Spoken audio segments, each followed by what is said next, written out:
Welcome to PCS marathon. PCS marathon में आपका स्वागत है। इस वीडियो में हम देखेंगे बिहार दरोगा के बारे में।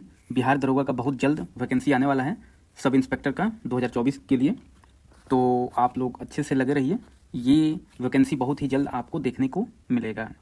इस वीडियो में हम देखेंगे कि बिहार दरोगा में जीरो से कैसे स्टार्ट करें, जीरो से क्या पढ़ना स्टार्ट करें हम बिहार दरोगा के लिए, किस बुक से पढ़ना स्टार्ट करें, और दूसरा देखेंगे कि लूसेंट जीके में क्या क्या पढ़ना है और क्या नहीं पढ़ना है।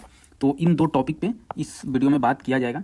मैं आपको बता दूं कि इसके पहले भी मैं 2-3 वीडियो बिहार दरोगा से रिलेटेड बना चुका हूं। पूरा डिकोडिंग किया हो गया है बिहार दरोगा का कि प्री मेंस क्या सिलेबस होता है, मेंस में क्या सिलेबस होता है, प्रीलिम्स में कैसे पढ़ना है, मेंस के लिए कैसे पढ़ना है, और कौन से बुक पढ़ें जो प्रीलिम्स और मेंस दोनों में ही काम आए, और प्रीवियस ईयर कट ऑफ इसके 3-4 सालों में जो गए हैं, कितने गए हैं प्रीलिम्स और मेंस का, स्ट्रेटजी क्या होनी चाहिए, रिवीजन कैसे करें। इन सारे मुद्दों पे मैं पहले वीडियो बना चुका हूँ बिहार दरोगा से रिलेटेड।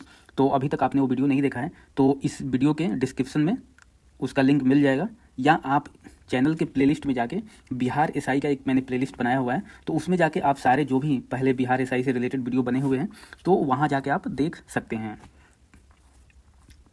चलिए शुरू करते हैं इस वीडियो को कि सबसे पहला हमारा टॉपिक है किस बुक से स्टार्ट करें। बिहार दरोगा का आप प्रिपरेशन कर रहे हैं तो अगर आपने अभी तक कुछ भी नहीं पढ़ा है और चाहते हैं कि जीरो से स्टार्ट करें तो स्टार्टिंग में किस बुक को पढ़ा जाए, किस बुक से स्टार्ट करें कि बेहतर होगा, तो आप 2 बुक से स्टार्ट कर सकते हैं। स्टार्टिंग में ओनली 2 बुक से आप स्टार्ट कर सकते हैं। ये कौन कौन सी बुक है? ये बुक है, पहला है लूसेंट जीके का, लूसेंट जीके का जो समान अध्ययन आता है वो है, और दूसरी बुक है एनसीईआरटी सार आता है एक, 6 से 12 तक का है, ये 6 से 12वीं तक का है। एनसीईआरटी का सार दिया हुआ है, पूरा इंपॉर्टेंट जो भी क्वेश्चन आंसर फॉर्मेट में 1 लाइनर टाइप का इसमें दिया हुआ है। तो ये हिंदी इंग्लिश दोनों में ये बुक आती है, तो आप हिंदी मीडियम का है तो हिंदी मीडियम का ले सकते हैं, इंग्लिश मीडियम का है तो इंग्लिश मीडियम में ले सकते हैं। ये एनसीईआरटी सार है, ये महेश बर्णवाल का है, महेश बर्णवाल के द्वारा लिखा गया है। अब इसमें क्या है कि इसको पढ़ना कैसे है। देखिए, सबसे पहले आप लूसेंट जीके पढ़िए। जो भी टॉपिक पढ़ रहे हैं आप वो 1-2 दिन का आप टारगेट सेट कीजिए, या एक दिन में ही, अगर आप मान लीजिए एक दिन ये लूसेंट जीके पढ़ते हैं, जितना भी टॉपिक पढ़ लिया आपने, फिर दूसरे दिन क्या कीजिए कि एनसीईआरटी सार में क्या है, क्वेश्चन आंसर फॉर्मेट में दिया हुआ है सारे टॉपिक का, तो आप इसके थ्रू, एनसीईआरटी सार के थ्रू जो भी आपने टॉपिक लूसेंट जीके का पढ़ा हुआ है, दूसरे दिन इससे आप लोग जो पढ़ा हुआ है उससे अब देखिए कि ये क्वेश्चन आंसर फॉर्मेट में है तो ये मुझे आ रहा है या नहीं आ रहा है। तो इसके थ्रू क्या होगा, आपका प्रैक्टिस भी होगा और रिवीजन भी होता चला जाएगा। इसलिए पहले लूसेंट जीके पढ़िए, जितना भी टॉपिक पढ़ सकते हैं। अगर आप एक हफ्ते का टारगेट लेके चलते हैं तो पहले लूसेंट जीके 6 दिन पढ़िए, 5 दिन पढ़िए, फिर 1-2 दिन एनसीईआरटी सार से वही टॉपिक दोबारा आप लोग पढ़िए, तो इससे प्रैक्टिस होता चला जाएगा। तो स्टार्टिंग में ये दोनों बुक बहुत ही बेनिफिशियल आप लोगों के लिए सिद्ध हो गई। इससे अगर कीजिएगा, फिर क्या है कि इन दोनों को 2-3 बार पढ़ना भी है। ऐसा नहीं कि एक बार पढ़ लिया आपने फिर हो गया, नहीं, 1-2 बार पढ़ने के बाद उसके बाद रिवीजन भी करना पड़ेगा आपको, 2-3 बार भी करना पड़ेगा, क्योंकि जितना बार आप किसी भी चीज़ को पढ़ते हैं, कम सोर्स हो और ज़्यादा बार रिवीजन हो तो वो आपके दिमाग में छप जाता है, वो आपके दिमाग में याद रहता है, फिर एग्जाम टाइम में कन्फ्यूजन नहीं होता है, भूलता नहीं है। इसलिए आप जितनी बार पढ़िएगा किसी भी टॉपिक को उतनी बार वो आपको याद रहेगा, बेनिफिशियल रहेगा। तो स्टार्टिंग में आप लोग मेरा मानिए तो इन 2 बुक से आप लोग स्टार्ट कीजिए, पढ़ना स्टार्ट कीजिए, और बाद में ये जब दोनों बुक पढ़ लीजिए, फिर इसके बाद आप लोग घटना चक्र का जो बुक आता है सब्जेक्ट वाइज है, वो क्या है कि प्रीवियस ईयर ही पीसीएस में जो भी क्वेश्चन आए हुए हैं डिफरेंट पीसीएस में, उसका क्वेश्चन आंसर दिया हुआ है। तो सबसे पहले ये 2 बुक पढ़िए। ये 2 बुक अगर आप 1-2 बार पढ़ लेते हैं, उसके बाद ही आप लोग घटना चक्र की जो बुक है उस पर आइएगा। ये बाद में आना है घटना चक्र का, क्योंकि मैंने पहले ही आपको बताया कि मैंने पूरा डिटेल में बताया हुआ है। तो ये वीडियो देखने के बाद वो भी आप लोग वीडियो एक बार देख लीजिएगा प्लेलिस्ट में जाके बिहार एसआई में, तो आप सेटिस्फाई हो जाइएगा, आपको पूरा नॉलेज आएगा।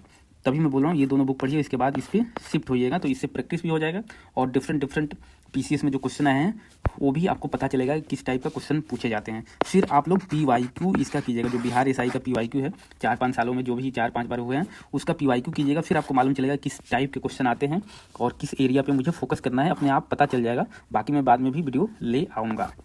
तो इन दोनों बुक से आप लोग स्टार्ट कीजिए, क्योंकि अब बहुत जल्द इसका वैकेंसी आने वाला है, और मान के चलिए कि अगर बहुत जल्दी वैकेंसी नवंबर लास्ट में आ जाती है तो आपका प्रीलिम्स का जो एग्ज़ाम है जनवरी में हो जाएगा, जनवरी में लास्ट या फरवरी के स्टार्टिंग में हो जाएगा। इसलिए आप लोग अच्छे से लग जाइए। फिर हम देखते हैं दूसरा हमारा टॉपिक है आज का कि लूसेंट जीके में क्या पढ़ना है और क्या नहीं पढ़ना है, क्योंकि ये सबका ही क्वेश्चन रहता है कि लूसेंट जीके में पढ़ें क्या, कुछ छोड़ना भी है या सारा ही पढ़ना है। तो मेरा सजेशन मानिए तो लूसेंट जीके का सभी टॉपिक्स जो भी सब्जेक्ट इसमें हैं सारे इंपॉर्टेंट हैं, आप कुछ भी छोड़ नहीं सकते। क्योंकि प्री और मेंस आपको दोनों देना है, तो प्री मेंस में कहीं से भी क्वेश्चन आ जाता है। आप किसी को भी स्किप कीजिएगा, छोड़िएगा, तो फिर बाद में प्रॉब्लम क्रिएट हो सकती है। इसलिए मेरा सजेशन है कि लूसेंट जीके में आप सारे टॉपिक सारे चैप्टर पढ़ें तो बहुत ही बेनिफिशियल रहेगा। बाकी इसमें है कुछ एरिया है, कुछ सब्जेक्ट हैं जिसको आपको कम पढ़ना है या छोड़ना है। बहुत कम ही एरिया है, वो मैं आपको अभी बताऊंगा कि कौन कौन से एरिया हैं जिस पे आपको कम फोकस करना है या इस बुक से कम पढ़ना है। सबसे पहले वर्ल्ड हिस्ट्री जो लूसेंट जीके में विश्व इतिहास में, तो इसमें आपको पूरा नहीं पढ़ना। इसमें आपको जानना है कि कौन कौन सा सिविलाइजेशन जो है कहाँ पे था, टर्की में सिविलाइजेशन कौन था, या जो अमेरिका का रिवोल्यूशन हुआ वो किस डेट में हुआ, डेट आपको याद रखना है। फ्रेंच रिवोल्यूशन हुआ तो कब हुआ, इसमें एक दो लोगों का जो इंपॉर्टेंट नाम है वो आपको याद रखना है। रसिया का रिवोल्यूशन हुआ तो उसमें एक दो नाम इंपॉर्टेंट है, लेनिन का, तो वो आपको नाम याद रखना है। चाइना हो गया तो चाइना में कौन कौन सी डायनेस्टी आई, कौन चीन की दीवार बनवाया, तो ये बस इतना ही इम्पोर्टेंट है वर्ल्ड हिस्ट्री में, ज़्यादा इम्पोर्टेंट नहीं है। इकोनॉमिक्स की बात किया जाए तो इकोनॉमिक्स में भी आपको कम पढ़ना पड़ेगा। इसमें आपको ध्यान देना होगा कि जो भी इकोनॉमिक्स के कंसेप्ट दिए हुए हैं, डिफिनीसन दिया हुआ है, परिभाषा जो दिया हुआ है कंसेप्ट, उसको आपको पढ़ना ही पढ़ना है। जैसे बजट क्या है, बजट में रेपो रेट क्या होता है, ये सारे डिफिनीसन है। इन्फ्लेशन में क्या होता है, तो जो भी पॉवर्टी होता है वो क्या है, तो ये सारे आपके जो भी कंसेप्ट और डिफिनीशन दिए हुए हैं इकोनॉमिक्स में, ये आपको पढ़ना ही पढ़ना है। फिर आपको पूरा देखना है कि 5 ईयर प्लान में एक दो क्या इंपॉर्टेंट हुई, फर्स्ट 5 ईयर प्लान किसके नाम पे है, ये सारे, और स्कीम कौन कौन से किस ईयर में लॉन्च की गई है, ये सब आपको देखना है। तो ये इकोनॉमिक्स में हो गया। फिर आते हैं कंप्यूटर में है कि आपको बस कंप्यूटर में थोड़ा बहुत देखना है कि इनपुट कौन होता है, आउटपुट कौन होता है, रैम क्या है, रोम क्या है, ये थोड़ा बहुत आपको कंप्यूटर में देखना है, पूरा नहीं देखना है। तो इसलिए ये जो 3 टॉपिक है world history, economics and computer में थोड़ा बहुत पढ़ना है आपको। बाकी जो भी चैप्टर और टॉपिक से आपको पूरा पढ़ना ही पढ़ना है, क्योंकि प्री मेंस में कहीं से भी क्वेश्चन आ जाता है। इसलिए आप लोग पूरा पढ़िए। इन 3 टॉपिक में मैं जो बताया हूँ वो आप पढ़ लीजिए, बहुत ही अच्छा रहेगा। तो बाकी कोई डाउट हो तो आप कमेंट बॉक्स में कमेंट कर सकते हैं। चलिए मिलते हैं नेक्स्ट वीडियो में, तब तक के लिए नमस्कार।